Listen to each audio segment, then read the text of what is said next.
إن الحمد لله نحمده ونستعينه ونستغفره ونؤمن به ونتوكل عليه ونعوذ بالله من شرور أنفسنا وسيئات أعمالنا من يهده الله فلا مضل له ومن يضلل فلا هادي له وأشهد أن لا إله إلا الله وحده لا شريك له وأشهد أن محمدا عبده ورسوله أرسله بالحق بشيرا ونذيرا اللهم صل على محمد وعلى آل محمد كما صليت على إبراهيم وعلى آل إبراهيم إنك حميد مجيد اللهم بارك على محمد وعلى آل محمد كما باركت على إبراهيم وعلى آل إبراهيم إنك حميد مجيد أما بعد فإن خير الحديث كتاب الله وخير الهدي هدي محمد صلى الله عليه وسلم شر الأمور محدثاتها كل محدثة بدعة كل بدعة ضلالة وكل ضلالة في النار فأعوذ بالله من الشيطان الرجيم يا أيها الذين آمنوا اتقوا الله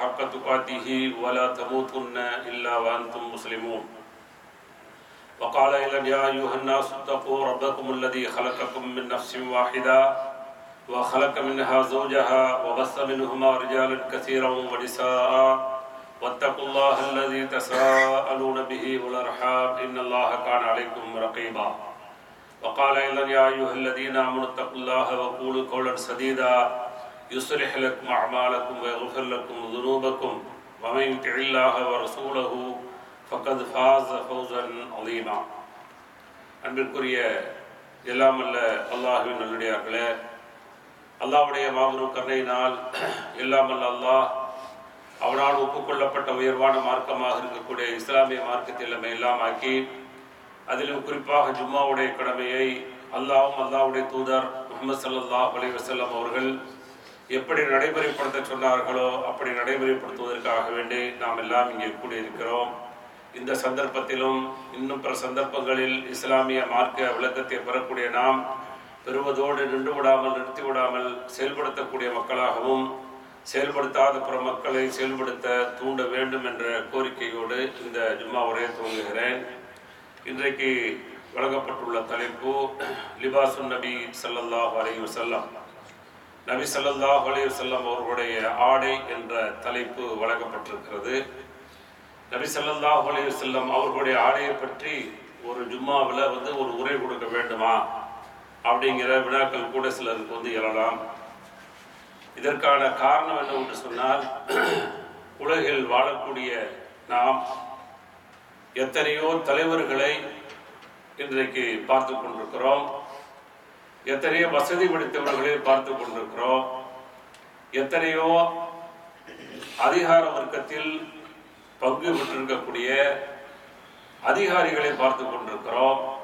இன்னும் பிற பதவிகளில் அல்லது தொழில்துறையில் ஓங்கி முதலாளி என்ற அந்தஸ்தை அடைந்து இப்படி பல்வேறுபட்ட மக்கள் இந்த உலகத்திலே வாழ்ந்து கொண்டிருக்கிறார்கள். அவர்களுடைய அந்த ஆடை, அவர்களுடைய அந்த குணாதிசயங்கள், அவர்களுடைய அந்த போக்குகள் எல்லாம் எப்படி இருக்கிறது அப்படிங்கிறத நாம் உங்களுக்கு சொல்ல வேண்டியது அவசியம் இல்லை. இன்றைக்கு சின்ன அளவில் ஒரு கவுன்சிலராக இருந்தாலும் சரி, அல்லது பெரிய அளவில் பிரதமர் ஜனாதிபதி என்ற உயர்ந்த அந்தஸ்துக்கு போனாலும் சரி, ஒரு கிளர்க் என்று சொல்லக்கூடிய ஒரு பியூன் என்றாலும் சரி, அல்லது அப்படியே உயர்ந்த ஐஏஎஸ் ஐபிஎஸ் என்று சொல்லக்கூடிய உயர் அதிகார வர்க்கத்தில் இருந்தாலும் சரி, அதே போல சிறு தொழிலாக இருந்து பெரிய அளவிலே முதலாளியாக வளர்ந்தவர்களாக இருந்தாலும் சரி, எல்லோருமே இன்றைக்கு தங்களுக்கென்ற சில அடையாளங்களை, ஆடைகளை வடிவமைத்து இன்றைக்கு வாழ்ந்து கொண்டிருக்கிறார்கள். அதே போல ஒவ்வொரு துறைக்கும் ஆடைகள் வழங்கப்படுகிறது. மருத்துவத்துறையில் செவிலியர்கள் இருந்தால் அல்லது கம்பவுண்டர் இருந்தால் அவங்களுக்கு என்று சொல்லி ஆடைகள். அதே போல கல்லூரிகளில் பள்ளிக்கூடங்களில் அவர்கள் யூனிஃபார்ம் அணிய வேண்டும். அதே போல பல கம்பெனிகளில் அவர்கள் கொடுக்கக்கூடிய அந்த ஆடையை அணிந்துதான் கம்பெனிகளுக்கு செல்ல வேண்டும். இப்படிலாம் இருக்கு. இதெல்லாம் எதுக்கு அப்படின்னு சொன்னா, சில நேரங்களில் அங்கே ஏற்றத்தாழ்வுகள் ஏற்படக்கூடாது அப்படிங்கிறதுக்காக பள்ளிகளில் குறிப்பாக ஏன் இது நடைமுறைப்படுத்தப்படுகிறது அப்படிங்கிற காரணத்தை எல்லாமே தெரிஞ்சிருப்போம். பள்ளிக்கூடங்களில் பணக்காரர்கள் ஏழைகள் என்ற வேறுபாடு இல்லாமல் அங்கே அவர்கள் ஒரே ஆடையாக எல்லோரும் ஒன்று என்ற சிந்தனையோடு அங்கு இருக்க வேண்டும் என்ற ஒரே கவனத்தோடு தான் அந்த சட்டம் வந்து இயற்றப்பட்டு இன்றைக்கு நடைமுறையில் இருக்காது. ஆனால் மேலே சொன்ன அத்தனை உயர் வர்க்கங்களும் எப்படி இருக்கிறாங்கன்னு சொன்னா, அவர்கள் போடக்கூடிய அந்த ஆடைகள் மூலமாக இன்றைக்கு பெருமை மிகத்தில் இருப்பதை பார்க்க முடியாது. அது யாருமே இல்லைன்னு சொல்ல முடியாது. யாரா இருந்தாலும் சரி, அது தொழில் முதலாளியா இருந்தாலும் சரி, அல்லது இன்னும் வந்து வேற வேற பொறுப்புல உள்ள அதிகாரிகளாக இருந்தாலும் சரி, எல்லாமே என்ன நினைக்கிறாங்கன்னு சொன்னா, தங்களுக்கென்று ஒரு அடையாளம் மாத்திரமல்ல, தாங்கள் இப்படிதான் ஆடை அணிய வேண்டும் என்ற ஒரு பெருமிதத்தோடு லட்சக்கணக்கில் எல்லாம் ஆடை அணியக்கூடிய சூழலை பார்க்கலாம். அப்ப நம்முடைய தலைவர் எப்படி ஆடை அணிந்திருந்தார் அப்படிங்கிறத பார்க்கணும்ல. நம்முடைய தலைவர் அணிந்த ஆடை அப்படி அவர் அணிந்ததுனால நாமளும் அணியணுமா, அணியக்கூடாதா, அதற்கான பதிலும் இந்த உரையில வந்து கொடுத்தாகணும். ஏன்னா இதுதான் இறை தூதருடைய வழிகாட்டுதல் ஆடை, இதுதான் இறை தூதரால் சொல்லப்பட்ட சுன்னா ஆடை. அப்படியெல்லாம் தவறான பிரச்சாரங்களோடு தங்களுக்கென்று ஒரு கோலங்களை, தங்களுக்கென்று ஒரு ஆடைகளை வடிவமைத்துக் கொண்டு அப்படியும் இன்றைக்கு சொல்லப்படுகிறது. இது போட்டீங்கன்னா சுன்னத்து, அதெல்லாம் போட்டீங்கன்னு சொன்னா சுன்னத்து இல்ல. குறிப்பா வந்து பேண்ட் ஷர்ட் எல்லாம் வந்து ஆங்கிலேயருடையது அப்படின்ட்டு ஒரு காலத்துல முத்திரையே குத்தப்பட்டுச்சு. ஆங்கிலேயர்களுக்கு எதிராக பிரச்சாரங்கள் நடக்கின்ற பொழுது எப்படி ஆங்கிலம் படிக்க கூடாது என்று சொல்லப்பட்டதோ, அதுபோல இந்த சட்டைகளை, இந்த பேண்ட் அணியது அவங்களுடைய கலாச்சாரம் கூடாது என்று அடித்து சொல்லப்பட்டது. அது இன்றைக்கு மாறி இருக்கிறது. அப்ப அதை யார் அணிகிறார்களோ அவர்கள் சுன்னாவுக்கு முரண் போல இவர்கள் ஒரு வடிவமைத்த ஜிப்பா என்ற அந்த கோலம் இருக்கிறதே, அதுதான் சுன்னா என்ற அளவுக்கெல்லாம் பிரச்சாரங்கள் இருக்கிறது. இது நாளடைவில் வந்து அது ஒழித்து கொண்டே வந்து கொண்டிருக்கிறது. ஒழித்து போயிடுச்சு, ஒழிஞ்சிடும் இன்ஷா அல்லாஹ். அப்ப இறை தூதரை பொறுத்த வரைக்கும் ஏதாவது ஒரு ஸ்பெஷலா தனக்குன்னு சொல்லி இப்படியாப்பட்ட ஒரு ஆட அமைப்புகளை அமைச்சு அல்லாஹ்வுடைய தூதர் வாழ்ந்துருக்கிறாங்கன்னு இல்லை. அரபு மக்களை பொறுத்த வரைக்கும் இறை தூதராக அவர் அனுப்பப்பட்ட அந்த காலகட்டத்திலிருந்து அதற்கு முன்னாடி உள்ள மக்கள் வரைக்கும் பெரும்பாலான அரபு உலக அந்த வாழ்க்கை வரலாறு பார்த்தீங்கன்னா 2 ஆடைகளை தான் அவங்க அணிஞ்சிருக்கிறாங்க, கீழாடு மேலாடு. உம்ராவுக்கு போகும்போது நாம எப்படி ஹேராமுடைய ஆடை அணிவோமோ அது மாதிரி தான் அவர்கள் அணிஞ்சிருக்கிறார்கள். பல வேளைகளில் மேலாடை இல்லாத காரணத்தினால் கீழாடையை மட்டுமே அணிந்திருக்கிறார்கள். அப்ப அந்த கீழாடைங்கிறது இன்னைக்கு நம்ம என்ன செய்யல, கைலியை வந்து மூட்டி உடுத்துறோம்ல, அப்படி கூட மூட்டி உடுத்தாங்க. அப்ப அவர்கள் என்ன செய்வாங்க, அந்த கீழே வந்து அந்த போர்வையெல்லாம் இருக்கு பாருங்க, அதெல்லாம் அவர்களுக்கு கீழாட. இன்னைக்கு நம்ம அந்த போர்வை வந்து ஒரு வேட்டி மாதிரியோ ஒரு கைலி மாதிரியோ கட்டிட்டு வந்து சிரிப்போம், ஏழை பண்ணுவோம் இல்லையா. அவங்க என்ன செய்வாங்க, அது அப்படியே என்ன செய்வாங்க, கொஞ்சம் பெருசா இருக்கும், அப்படியே கட்டுவாங்க. கட்டி இந்த மேல் புறத்தை உடம்புல பாடியை மறைக்கிறதுக்காக வேண்டி இப்படி கிராஸா போட்டு வந்து இங்க முடிச்சு போட்டுக்கிறாங்க. இது இங்கிட்டு வரும், இது இந்த பக்கத்து வரும், வந்து இந்த இடத்துல முடிச்சு போட்டுக்கிறாங்க. இது என்ன செய்யும், இது வந்து ஓரளவு உடம்பையும் என்ன செய்ய பாதுகாத்துக்கிறோம். அப்ப வந்து சின்னதா இருக்குன்னு வைங்க, ரொம்ப சின்னதா இருந்தா கரண்டை கால் கீழே அவங்க போட மாட்டாங்க. நம்ம இன்னைக்கு போட்டு இருக்கிறோம்ல, அதே விஷயத்துக்கு வரணும். அப்ப கரண்டை கால் கீழே போட மாட்டாங்க, ஆனா ரொம்ப கரண்டை காலுக்கு மேல ஏத்திக்கிற இப்படிலாம் இருக்கும். அந்த அந்த போர்வை அந்த அல்லது அது கீழே ஆடையுடைய அளவு எப்படி இருந்துச்சு அப்படி இருக்கும். இப்ப இப்படி உடுத்துற நிலைமையில சஜிதாக்கு போனா என்ன ஆகும், சஜிதாக்கு போகும்போது சில வேளைகளில் அவர்களுடைய பகுதி, சில பகுதிகள் வந்து தெரிய வாய்ப்பு இருக்கிறது. அதனாலதான் அல்லாஹ்வுடைய தூதர் வந்து பெண்களை பின்னாடி நிக்க வச்சுட்டு கடைசியா எந்திரிங்க அப்படிம்பாங்க. ஆண்களை கொஞ்சம் எந்திரிச்சோட எந்திரிங்க, ஏன்னா ஆண்களுடைய அந்த அங்க அவயங்கள் அவருடைய கல்ல பற்றக்கூடாது அப்படிங்கிறாங்க. இப்ப இந்த அளவுக்கு அவர்களுடைய ஆடை 2 ஆடையாத்தான் இருந்துச்சு. ஆனா 2 ஆடையே வாழ்ந்துட்டாங்களான்னு சொன்னா இல்ல. அல்லாஹ்வுடைய தூதர் ஸல்லல்லாஹு அலைஹி வஸல்லம் அவர்களுடைய ஆடை எந்த மாதிரியான ஆடை இருந்துச்சு அப்படிங்கிறத பார்க்கும்போது உம்மு ஸலமா ரலியல்லாஹு தஆலா அறிவிக்கிறாங்க, வகான அஹப்பு சியாபி இலா ரசூலில்லாஹி ஸல்லல்லாஹு அலைஹி வஸல்லம் அல் கமீஸ். அல்லாஹ்வுடைய தூதர் ஸல்லல்லாஹு அலைஹி வஸல்லம் அவர்களுக்கு ரொம்பவும் விருப்பமான ஆடையாக கமீஸ் இருந்தது. கமீஸ்னு சொன்னா சட்டை. இந்த சட்டை அல்லாஹ்வுடைய தூதருடைய காலத்துல மட்டும் சட்டை இருந்துச்சா? இல்ல, யூசுப் அலைஹிஸ்ஸலாம் காலத்துல இருந்துச்சுங்கிற இந்த செய்தியை யூசுப் படிச்சு பாத்தீங்கன்னா தெரியும். சூரத்து யூசுப் படிச்சு பாத்தீங்கன்னா இது ஹபூபி கமீசி ஹாதா அப்படிங்கிறாங்க. இந்த என்னுடைய கமீஸ, இந்த சட்டையை கொண்டு போய் பாப்பாவுடைய முகத்துல போடுங்க, போட்டீங்கன்னா பாப்பாவுக்கு ஒரு பவர், என்னது அந்த கண்ணுல பவர் போச்சுல, இழந்தது மீட்டு எடுத்துடலாம் அப்படின்னு சொல்லி அனுப்புறாங்க. அந்த வரலாற்று செய்தியை அல்லாஹ்வே சொல்லி காட்டுறா, படிச்சு பாத்தீங்கன்னா தெரியும். அப்ப அந்த கமீஸ் அப்படிங்கிறது அல்லாஹ்வுடைய தூதர் ஸல்லல்லாஹு அலைஹி வஸல்லம் அவர்களுக்கு விருப்பமாக இருந்தது. அந்த கமீஸ் கூட எதுல செய்யப்பட்டது? கத்தாதா ரலியல்லாஹு தஆலா அறிவிக்கிறாங்க, அனஸ் இப்னு மாலிக் ரலியல்லாஹு அன்ஹு சொன்னாங்க, ஐயு சியாபி கான அஹப்பு அவ் அஅஜப இலா ரசூலில்லாஹி ஸல்லல்லாஹு அலைஹி வஸல்லம். அல்லாஹ்வுடைய தூதர் ஸல்லல்லாஹு அலைஹி வஸல்லம் அவர்களுக்கு எந்த ஆடை ரொம்ப பிரியமானதாக இருந்தது? அப்ப கால அல் ஹிபரா, ஹிபரா என்ற ஆடை. ஹிபரா அப்படின்னு சொன்னா கையில நெய்யப்பட்ட அல்லது பருத்தியால் செய்யப்பட்ட ஆடை அல்லாஹ்வுடைய தூதர் ஸல்லல்லாஹு அலைஹி வஸல்லம் அவர்களுக்கு ரொம்ப விருப்பமாக இருந்தது. இப்ப கமீஸ்ங்கிறது இப்ப நாம போட்டிருக்கிறோம், இப்ப சாதாரண சட்டை போட்டிருக்கோம்ல, இதுவா அல்லது இப்ப அரபிகள் போட்டிருக்க மாதிரி இதுவா அல்லது சிலர்கள் வந்து முழங்கால் வரைக்கும் போடுறாங்களே அதுவா? அப்ப அது எதுக்குமே வந்து ஒரு தீர்க்கமான முடிவு இல்லாவிட்டாலும் ஒரு கமீஸ் என்பது அவர்களுடைய முழு உடல் பகுதியை மறைத்திருக்கிறது. சரி, அவர்களுடைய அந்த கை எப்படி இருந்துச்சு அப்படின்னு சொன்னா, கை வந்து இது வரைக்கும் இருந்துச்சு, மணிக்கட்டு வரைக்கும் கை இருந்தது அப்படிங்கிற செய்தியும் அபூதாவுதுல வந்து பார்க்கிறோம். காண கும்மு எது ரசூலுல்லாஹி ஸல்லல்லாஹு அலைஹி வஸல்லம் இல்ல ருஸ்கி, அல்லாஹ்வுடைய தூதர் ஸல்லல்லாஹு அலைஹி வஸல்லம் கை இருக்கிறதே, அந்த சட்டையுடைய கை வந்து மணிக்கட்டு வரை இருந்தது அப்படிங்கிற செய்தியை பார்க்கிறோம். இந்த கமீஸை அல்லாஹ்வுடைய தூதர் ஸல்லல்லாஹு அலைஹி வஸல்லம் அணிஞ்சிருக்கிறாங்க இல்லையா, இத ஒரு முனாஃபிகீனுக்கு வந்து அல்லாஹ்வுடைய தூதர் கொடுக்குறாங்க அப்படிங்கிற செய்தியும் அந்த கமீஸை வந்து அல்லாஹ்வுடைய தூதர் அணிந்திருக்கிறார்கள் அப்படிங்கிறதுக்கான செய்தியை வழங்குது. ஏன்னா ஜுப்பாங்கிற அந்த கலாச்சாரம் இருக்குது இல்லையா, அதை வந்து உடச்செறியுது இந்த ஹதீஸ். சட்டை அப்படிங்கிறது, அப்ப சட்டையை பொறுத்த வரைக்கும் அல்லாஹ்வுடைய தூதர் அணிந்திருக்கிறார்கள், விருப்பமாக இருந்திருக்குது. அப்துல்லா இப்னு உபை இறக்குறான், அவன் பயங்கரமான முனாஃபிக் நயவஞ்சகன். அவனை பற்றிய ஒரு செய்தி தான் அல்லாஹ்வுடைய தூதர் ஸல்லல்லாஹு அலைஹி வஸல்லம் சொல்லக்கூடிய செய்தி, அல்லாஹ் சொல்லக்கூடிய செய்தியை வந்து புகாரில பார்க்கிறோம். லம்மா துஃபிய, அவன் மரணமான பொழுது ஜா இப்னுஹு இலா ரசூலில்லாஹி ஸல்லல்லாஹு அலைஹி வஸல்லம், அல்லாஹ்வுடைய தூதர்ட்ட அவருடைய மகனார் வர்றார், அப்துல்லா இப்னு உபையுடைய மகனார் வர்றார். வந்துட்டு ஃபகால யா ரசூலல்லாஹ் ஆதினி கமீஸக வகஃபினுஹு ஃபீஹி, அல்லாஹ்வுடைய தூதர் அவர்களே உங்களுடைய கமீஸ சட்டையை கொடுங்க, அதை என்னுடைய தந்தைக்கு நான் கஃபன் செய்வதற்காக வேண்டி கொடுங்க. அப்ப கஃபன் செய்யக்கூடிய அளவுக்கு அந்த கமீஸ் இருந்திருக்கு அப்படிங்கறதை புரிஞ்சுக்கலாம். அப்ப கமீஸோட அளவு வந்து கொஞ்சம் பெருசா இருந்திருக்கு. அதே மாதிரி சொல்லி அலைஹி வஸ்தக்ஃபிர் லஹு, அவருக்கு தொழு நடத்துங்க, அவருக்கு அவனே பாவ மன்னிப்பு கேளுங்க. முதல்ல சட்டையை கேட்கிறாரு, அடுத்து தொலை வைக்க சொல்றாரு, அடுத்து அவருக்கு அவனே பாவ மன்னிப்பு கேட்க சொல்றாரு. யாரு? முனாஃபிக். ஃபஅதாஹு நபி ஸல்லல்லாஹு அலைஹி வஸல்லம் கமீஸஹு, அல்லாஹ்வுடைய தூதர் கமீஸ் சட்டையை வந்து கொடுத்தாராங்க. சமயத்தில் கமீஸ்னே போயிடுவேன், சட்டைன்னு புரிஞ்சுக்கிறதுனால மறந்துட்டா இல்ல யாவும் வந்த சட்டைங்கிறத மொழியாக்க செய்வேன். ஃபகால ஆதின்னி உஸல்லி அலைஹி, அப்ப ஜனாசா வச்சாச்சு. வச்ச பிறகு அல்லாஹ்வுடைய தூதர் எனக்கு அனுமதி தான் தொழ வைப்பதற்கு. ஃபஆதனஹு, அப்துல்லா இப்னு உபையுடைய மகன் அனுமதி கொடுக்கிறார், தொழ வைங்க அப்படின்னு சொல்லி.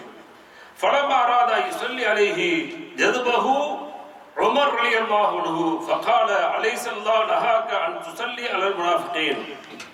ஏன்னா இவர் கொஞ்சம் வேகமா இருப்பார் இல்லையா, உமர் ரலியல்லாஹு அன்ஹு உடனே எந்திரிச்சு, அல்லாஹ்வுடைய தூதர் அவர்களே யாருக்கு தொழ வைக்க போறீங்க? ஒரு முனாஃபிக், ஒரு கேடு கெட்டவனுக்கு, ஒரு நயவஞ்சகனுக்கு, ரெட்டை வேடதாரிக்கு போய் தொழ வைக்க போறீங்களா அப்படின்னு சொல்லி அவங்க எந்திரிச்சு ரொம்ப வேகமாக கேட்கும் பொழுது அல்லாஹ்வுடைய தூதர் ஸல்லல்லாஹு அலைஹி வஸல்லம் பதில் சொல்றாங்க, ஃபகால அன பைன ஹியரத்தைன், அல்லாஹ் ரெண்டு விதமான இஷ்டத்தை கொடுத்திருக்கிறான், அந்த ரெண்டுல ஏதாவது ஒண்ணு இருக்கு அப்படிங்கிறதுக்காக நான் தேர்வு செய்கிறேன். அப்ப அல்லாஹ் என்ன சொன்னா, சூரத்து தௌபால 80வது வசனமா சொல்லும் போது இஸ்தக்ஃபிர் லஹும் அவ் லா தஸ்தக்ஃபிர் லஹும், நீங்கள் மன்னிப்பு தேடினாலும் மன்னிப்பு தேடாவிட்டாலும், யார் அவர்களுக்காக வேண்டி மன்னிப்பு தேடாவிட்டாலும், இன் தஸ்தக்ஃபிர் லஹும் 70 மர்ரத்தன் ஃபலை யக்ஃபிருல்லாஹு லஹும், நீங்கள் அவர்களுக்கு 70 தடவை மன்னிப்பு கேட்டாலும் அல்லாஹ் மன்னிக்க மாட்டான். இது செய்தி. இதுக்கு முன்னாடி செய்தி என்ன? நீங்க இஸ்திக்பார் செஞ்சாலும் செய்யாட்டாலும் அப்படின்னு சொல்றான்ல. அப்ப செஞ்சாலுங்கிறது ஒரு சின்ன அனுமதி இருக்குது தானே, செய்யக்கூடாதுங்கிறது இருக்கு. செய்யக்கூடாதுன்னு ஒட்டுமொத்தமா அல்லாஹ் சொல்லிடல, நீங்க செஞ்சாலும் செய்யாட்டாலும் அவர்களுக்கு மன்னிப்பு இல்லைன்னு சொல்றான்ல. அப்ப நான் செஞ்சுக்கிறேன், ரெண்டுல ஏதாவது ஒண்ணு செலக்ட் பண்ணலாமே. எப்படி அல்லாஹ்வுடைய தூதருடைய யோசனை பாருங்க, பதில் சொல்றாங்க, பதில் தெளிவா இருக்கு. தொழுகை நடந்துருது, பாத்துக்கிட்டு இருக்கா. ஃபஸல்லா அலைஹி, தொழுகை முடிஞ்சு உடனே வசனம் இறங்குது, வலா துஸல்லி அலா அஹதின் மின்ஹு மாத அபதன் வலா தக்கும் அலா கப்ரிஹி. அதே தௌபால 84வது வசனம், இந்த முனாஃபிகீன்கள் யார் இறந்தாலும் அவர்களுக்காக வேண்டி தொழுகை நீங்கள் நடத்தக்கூடாது. அடிச்சிட்டா டப்புனு ஓங்கி முடிஞ்சு போச்சு கதை. முனாஃபிக் பயல்க யாரா இருந்தாலும் சரி, தொழுகை நடத்தாதீங்க, அவர்களுடைய கபறுகளில் நிற்காதீர்கள் என்று அல்லாஹ் சட்டத்தை இறக்கணும் அப்படிங்கிற செய்தியை பார்க்கிறான். இதுல என்னன்னு சொன்னா, அந்த கமீஸின் மூலமாக அவன் ஏதாவது அல்லாஹ்வுடைய தூதருடைய அந்த பரக்கத்தை, அல்லாஹ்வுடைய தூதருடைய பிரார்த்தனை அவன் பெற்று எப்படியாவது அவன் செய்த பாவத்திலிருந்து விலகிடுவான் அப்படிங்கிறதுக்காண்டி ஒரு நப்பாசியோடு தான் போய் தன்னுடைய தந்தைக்காக வேண்டி இவ்வளவு பெரிய வேலை செய்தார் அப்படிங்கிற செய்தி. இதுலயும் கமீஸ் என்பதை அல்லாஹ்வுடைய தூதர் ஸல்லல்லாஹு அலைஹி வஸல்லம் அவர்கள் அணிந்திருக்கிறார்கள் அப்படிங்கிற செய்தியை பார்க்கலாம். அதே போல அடுத்து அல்லாஹ்வுடைய தூதர் ஸல்லல்லாஹு அலைஹி வஸல்லம் ஜுப்பா அப்படிங்கிறத அணிஞ்சிருக்கிறாங்க. அது எப்படி அப்படி ஜுப்பா அப்படின்னு சொன்னா, லபிஸ ஜுப்பத்தன் ரூமியத்தன் லய்யிகத்தல் கும்மைனி, புகாரி முஸ்லிமில் வரக்கூடிய செய்தி. அல்லாஹ்வுடைய தூதர் ஸல்லல்லாஹு அலைஹி வஸல்லம் அவர்கள் ஜுப்பா, இத்தாலி நாட்டை சார்ந்த ஜுப்பாவை அணிந்திருக்கிறார்கள். அது ஜுப்பா எப்படி இருக்குன்னு சொன்னா, ரொம்ப அவங்களுக்கு பிடிச்சது மாதிரி இருக்கும், ரொம்ப டைட்டா இருக்கக்கூடிய ஒரு ஆடையாக அவர்கள் அணிந்திருக்கிறார்கள். அப்ப ஆண்கள் டைட்டாக என்ன செய்யறாங்க, போடுறாங்கன்னு சொன்னா, அந்த டைட் அவர்களுக்கு எந்த விதமான எதிர்விளைவு ஏற்படுத்தாது. மேல போடும் போது கீழே டைட்டா போட்டா அது சப்ஜெக்ட் பின்னாடி வரும்போது அது கொஞ்சம் லேசா அடிக்கணும் இன்ஷா அல்லாஹ், சரியா? அப்ப மேலாடையை பொறுத்த வரைக்கும் அது கொஞ்சம் டைட்டா தான் பிரச்சனை. ஆனா பெண்களை பொறுத்த வரைக்கும் அவர்கள் டைட்டா தான் போடுவாங்க. ஆனா அத அந்நியர்களுக்கு காட்டக்கூடாது. வித்தியாசம், அவர்களும் டைட்டா போடுறான், டைட்டா தான் போடணும், அப்படித்தான் அவங்களுடைய ஆடையுடைய கலாச்சாரம்.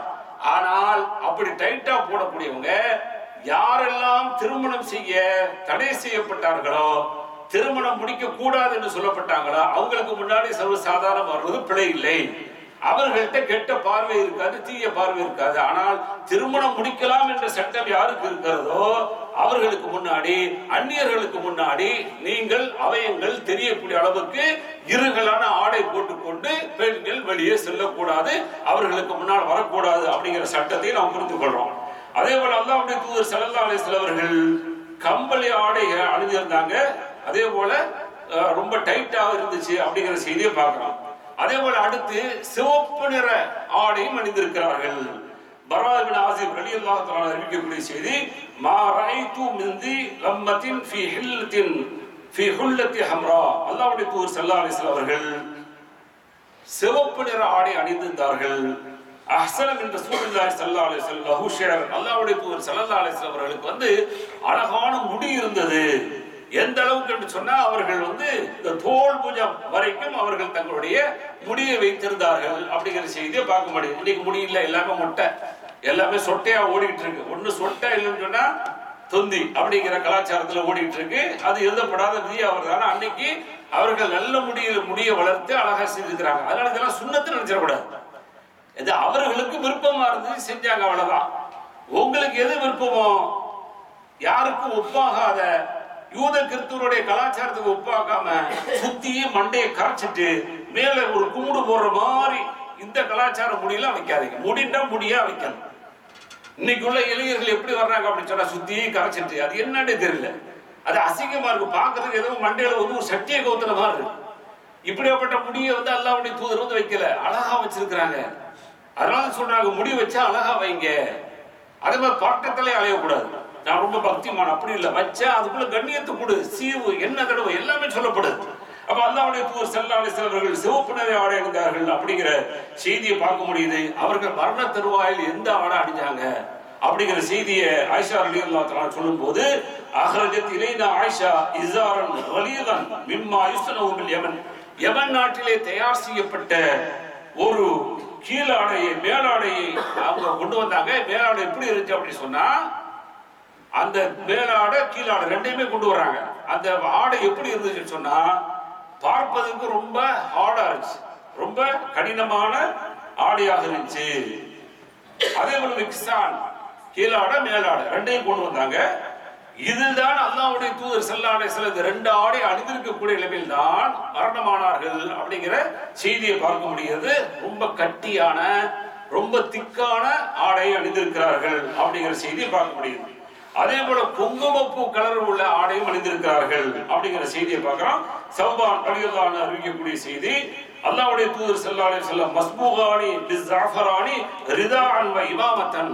அல்லாஹ்வுடைய தூதர் ஸல்லல்லாஹு அலைஹி வஸல்லம் அவர்கள் அவர்களுடைய மேலாடை, அவர்களுடைய தலைப்பாக இருக்கு பாருங்க, அது ஜாஃபரான் சொல்லக்கூடிய குங்குமப்பூ கலர்ல இருந்தது அப்படிங்கிற செய்தியை பார்க்கிறோம். அதே மாதிரி இன்னொரு அறிவிப்புல பார்க்கும்போது அல்லாஹ்வுடைய தூதருடைய தலைப்பாகை சௌதா கருப்பு நிறத்தில் இருந்தது. அந்த கருப்பு நிற தலைப்பாகையோடு தான் மக்காவில் அல்லாஹ்வுடைய தூதர் மக்கா விட்டு கொள்ளப்பட்டு உள்ளே நுழைந்தார்கள் அப்படிங்கிற செய்தியும் நம்மால் பார்க்க முடியாது. அது போக அல்லாஹ்வுடைய தூதர் ஸல்லல்லாஹு அலைஹி வஸல்லம் அவர்கள் வெண்மையை விரும்பி இருக்கிறார்கள். இப்படி கலர்லாம் போட்டிருக்கிறாங்க, பல வகையான ஆடையை அணிஞ்சிருக்கிறாங்க, வெண்மையை விரும்பி இருக்கிறார்கள் அப்படிங்கிற செய்தியை பார்க்க முடியுது. யுஹிப்பு மின சியாபி மா கான லௌனுஹு அபியத். அல்லாஹ்வுடைய தூதர் ஸல்லல்லாஹு அலைஹி வஸல்லம் ஆடை வெண்ணிற ஆடை அவர்களுக்கு விருப்பமாக இருந்தது. அதனாலதான் சொன்னாங்க, இல்பிசு மின் சியாபிக்குமுல் பியாத ஃபஇன்னஹா மின் கைரி சியாபிக்கும் வகஃபினு ஃபீஹா மௌதாக்கும். அபூதாவுல வரக்கூடிய செய்தி, நீங்க என்ன செய்யுங்க, வெண்மை நிற ஆடையை நீங்க அணியுங்க, அதுல உங்களுக்கு நன்மை இருக்கிறது. உங்களுடைய மரணமானவர்களுக்கு வெண்ணிற ஆடையை கொண்டு நீங்கள் கஃன் செய்யுங்கள், அவர்களுக்கு இறுதி ஆடையாக வெண்ணிற ஆடையை போர்த்துங்கள் என்று அல்லாஹ்வுடைய தூதர் ஸல்லல்லாஹு அலைஹி வஸல்லம் அவர்கள் வெண்மைக்கு கொஞ்சம் கூடுதலாக முக்கியத்துவம் தருகிறாங்க. அப்ப அந்த வெண்மை அப்படிங்கிறது கொஞ்சம் ஏற்றுக்கொள்ளப்பட்டதும் அதுக்கு அல்லாஹ்வுடைய தூதர் அழுத்தம் கொடுத்த செய்தியா பார்க்கிறோம். ஆனா அவர்களுக்கு கிடைத்த அந்த கலரை அவர்கள் அதுக்காக உதாசீனப்படுத்திட்டாங்க, உதறிட்டாங்க அப்படின்னு இல்ல. கலர்களையும் என்ன செய்திருக்கிறாங்க, அல்லாஹ்வுடைய தூதர் ஸல்லல்லாஹு அலைஹி வஸல்லம் அணிஞ்சிருக்கிறாங்க. கீழாட மேலாட அணிஞ்சிருக்கிறாங்க, கமீஸ் அணிஞ்சிருக்கிறாங்க, ஜுப்பா அணிஞ்சிருக்கிறாங்க, அவர்களுக்கான விருப்பமான ஆடை. ஆனால் ஆடையில் ஒழுக்கத்தை சொன்னார்கள். மா அஸ்பல கஅபைனி ஃபின்னார். யாராவது நீங்கள் கீழாடை போடுறீங்க, அப்படி போடும் பொழுது கரண்டைக்காலுக்கு கீழே வந்தால் நரகம் என்றார்கள். இன்னைக்கு சர்வ சாதாரண ஃபேண்ட் இழுத்துக்கிட்டு வருது. கேட்ட அபூபக்கர் சித்திக் ரலியல்லாஹு அன்ஹு கேக்குறாங்க, நீங்க பெருமைக்காக அணியலன்னு சொன்னாங்க. அவரு நான் கட்டிட்டேன், இடுப்புல கட்டிட்டேன், அதுக்கு மேல நான் நடக்க நடக்க இறங்கிக்கிறது, அதான் அர்த்தம். அவர் கட்டமுத்தி இப்படி போடுறீங்களா, போடும் போது எங்க நிக்குது? ஒவ்வொருத்தரும் ஃபேண்ட் போடுறோம்லங்க, போடும் போது எங்க நிக்குது? கரண்டைக்கு மேல நிக்குதா? கரண்டைக்கு மேல நிக்குது. நீங்க ஆட அசைய ஓட உட்கார உங்களுக்கு இறங்கிக்கிறது வயிற்றுல நிக்கல, அது சரியான காரணம். நீங்க வாங்குறது தைக்கிறது எல்லாம் கரண்டை காலுக்கு கீழே தான் அப்படிங்கிறது இதுக்கு என்ன மரபு? இது யாருடைய மரபு? இது யாருடைய வழிகாட்டுதல்? இது அல்லாஹ்வுடைய தூதர் சொன்ன செய்தியா? அது இன்னைக்கு குர்ஆன் ஹதீஸை பேசக்கூடிய மக்கள் கூட பெருமைக்காக செய்யல. ஆனா உன்னுடைய ஆடை ஏன் அப்படி இருக்குது? மா அஸ்பலன்னு சொன்னாங்க. மா அஸ்பல கஅபைனி ஃபின்னார். கரண்டைக்காலு கீழே உள்ள அந்த ஆடை நரகம் அப்படின்னாங்க. பெண்களுக்கு தான் கரண்டைக்காலு கீழே போகணும், அவங்க தான் தரையை கூட்டிட்டு போகணும், இழுத்துட்டு போகணும், கரண்டையை மறைச்சுக்கிட்டு போகணும். இன்னைக்கு அவங்க பாத்தீங்கன்னா முட்டிக்கு முக்காலுக்கும் கரண்டைக்கு அவங்க எல்லாமே மாற்றம் முழுவதும் இப்படி மறைச்சு போட்டிருக்கோம். இன்னைக்கு பெண்கள் முழுவதும் மறைக்கிறத பார்க்க முடியல. என்ன கேவலம் அது? அப்ப பெண்களுடைய ஆடையை நம்ம இன்னைக்கு அணிஞ்சுக்கிட்டு இருக்கிறோம், ஆண்களுடைய ஆடையை பெண்கள் அணிகிறாங்க. அதான் அர்த்தம். ஒரு ஆஃப் டிராயர் முக்கால் டிராயர் போட்டுட்டு வெளியில என்ன செய்யறாங்க, சர்வ சாதாரணமா வந்துட்டு இருக்கிறாங்க. சாதாரண ஒரு டி ஷர்ட் அல்லது ஒரு பனியன் அல்லது இங்க என்னது இந்த கட் பனியன் போடுவோமே, அது மாதிரி பனியனை போட்டு வரப்படுது. எவ்வளவு பெரிய கேவலம் அது! இது ஒரு ஆண் வரலாம், பிரச்சனை இல்லை, அவனுக்கு எதுவுமே தெரிய போறது இல்லை. ஒரு பெண் இப்படி வரலாமா? அப்ப அல்லாஹ்வுடைய தூதர் ஸல்லல்லாஹு அலைஹி வஸல்லம் அவர்கள் கரண்டைக்காலுக்கு கீழே வரக்கூடாதுன்னாங்க. நீங்க கட்டுறீங்க பாருங்க, ஒரு கையிலே கட்டுறீங்க, வேஷ்டியை கட்டுறீங்க, ஃபேண்ட போறீங்க, போடும் பொழுது உங்களுக்கு கரண்டைக்கால் கீழே இறங்குதா? கட் பண்ணுங்க. இல்ல நீங்க கட்டும் போது போடும் போது கரெக்டா கரண்டைக்கால் வரைக்கும் இருக்கு, போக போக இறங்கிக்கிறது, இழுத்து பிடிச்சாலும் சரி, பெரிய அளவுல பெல்ட்டை போட்டாலும் சரி, அரணக்கயிறை போட்டு கட்டினாலும் சரி, அது இறங்கிக்கிட்டே வருது.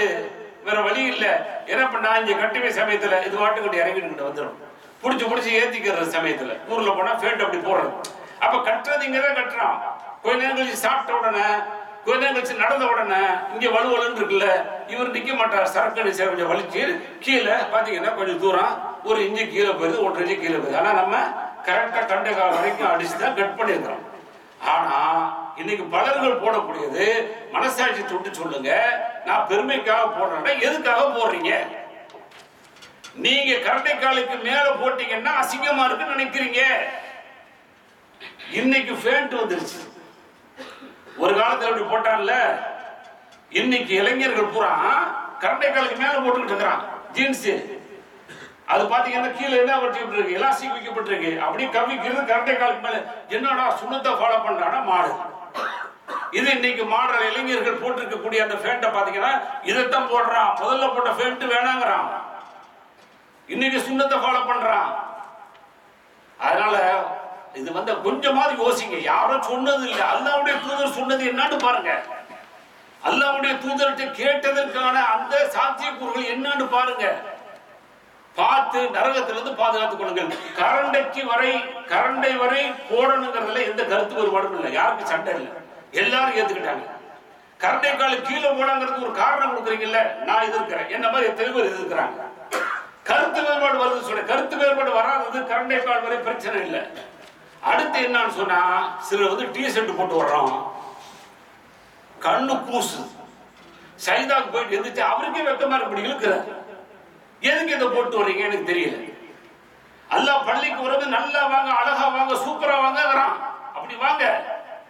அப்ப அது மேல மேல ஏறிக்கிறது, இவருக்கே தெரியுது பின்னாடி உள்ளவங்களுக்கு ஒரு மாதிரியா இருக்கும் சொல்லிட்டு இப்படி இழுத்துக்கிட்டு இது எதுக்கு இந்த தொழுகையில உங்களுக்கு கவனம் செலுத்துறதா? அதனால முடிஞ்ச வரைக்கும் என்ன செய்யுங்க, நல்ல ஆடையா, முழுமையான ஆடையா, பின்னாடி உள்ளவர்கள் பார்ப்பதற்கு அருவருப்பு தரக்கூடிய ஆடையாக, உங்களுடைய அங்க அவயங்கள் வெளிப்படுத்தக்கூடிய ஆடையாக, குறிப்பாக தொழுகைக்கு வருவது வராதுங்க. இதெல்லாம் இருக்கு. அல்லாஹ்வுடைய தூதர் ஸல்லல்லாஹு அலைஹி வஸல்லம் அவர்கள் நம்மளை வந்து என்ன செய்யுங்க, அழகான முறையில நம்மளை இருக்க சொல்லி சொன்னாங்க. அல்லாஹ் அழகா விரும்புறான்னு சொன்னாங்க. அந்த அழகுல வந்து பெருமை இல்லாத அழகு அல்லாஹ்வுக்கு விருப்பமானதாக இருக்கிறது அப்படிங்கிறதை புரிந்து நல்ல ஆடைகளாக அல்லாஹ்வுடைய தூதர் ஸல்லல்லாஹு அலைஹி வஸல்லம் அவர்கள் எப்படி விரும்பி அவர்கள் அணிந்தார்களோ அதுபோல நாமளும் அவர்கள் சொன்ன ஒழுங்கின் அடிப்படையில அந்த ஆடைகள் அமைத்துக் கொண்டால் அல்லாஹ்வுடைய பொருத்தம் நமக்கு இருக்கிறது என்பதை புரிந்து அது போன்ற ஆடைகளை இப்பொழுதிருந்தே நாம் வந்து பழகி அது போன்ற ஆடைகளை நாமும் உடுத்த வேண்டும். நம்முடைய குழந்தைகளுக்கும் அது போன்ற அணியை செய்ய வேண்டும். அந்த ஒழுங்குமுறைகளை படித்துக் கொடுக்க வேண்டும். எல்லாம் அல்லாஹ் அப்படிப்பட்ட ஒரு வாய்ப்பை உங்களுக்கும் எனக்கும் தந்தருள்வானாக. வாஹிதாவானா அல்ஹம்துலில்லாஹி ரப்பில் ஆலமீன்.